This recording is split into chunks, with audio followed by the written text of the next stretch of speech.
খুবই মজাদার চিংড়ি মাছ এবং ভেন্ডির এই রেসিপিটা সবাই তো রাঁধতে জানে, তো এক একজনের রান্নার স্টাইল এক এক রকম।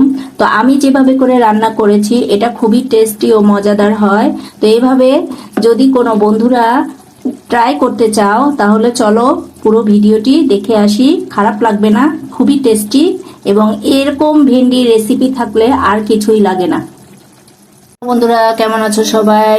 আবার চলে আসলাম একটা রেসিপি নিয়ে, সেটা হচ্ছে ভেন্ডির রেসিপি। তো দেখো একটা ফ্রাই প্যান নিয়ে নিয়েছি, এর মধ্যে তেলও দিয়ে দিয়েছি। তো এখন এর মধ্যে ভেন্ডি দিয়ে দেবো।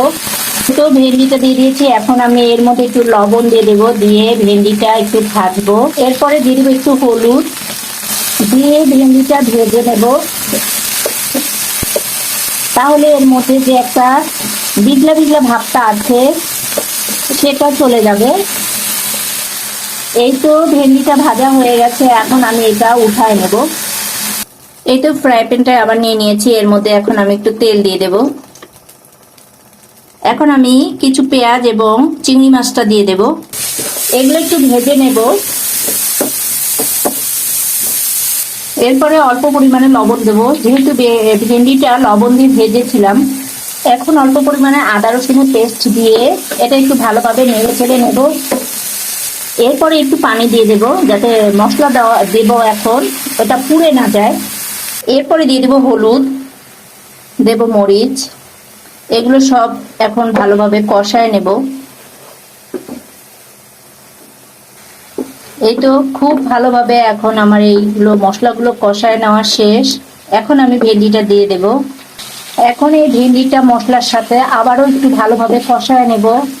সত্য কথা বলতে যত কষাবে ততই খাবারের টেস্ট বাড়ে, কষানোর মধ্যেই খাবারের মজাটা।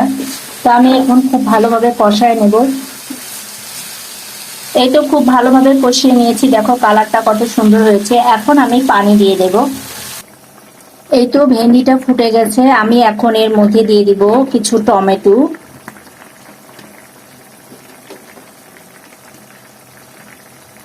এরপরে দিয়ে দিব কাঁচামরিচ, এরপরে দিয়ে দিব ধনেপাতা,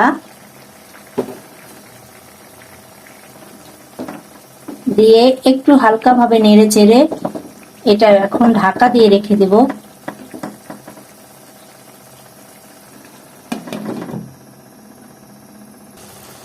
তো আলহামদুলিল্লাহ, এই যে তৈরি হয়ে গেল আমার খুবই মজাদার স্বাদের ভেন্ডির রেসিপি। তো এমন করে বাসায় তৈরি করে খেয়ে দেখবে, খারাপ লাগবে না। তো আজকে এতটুকুই, সুস্থ থাকবে, ভালো থাকবে। আসসালামু আলাইকুম।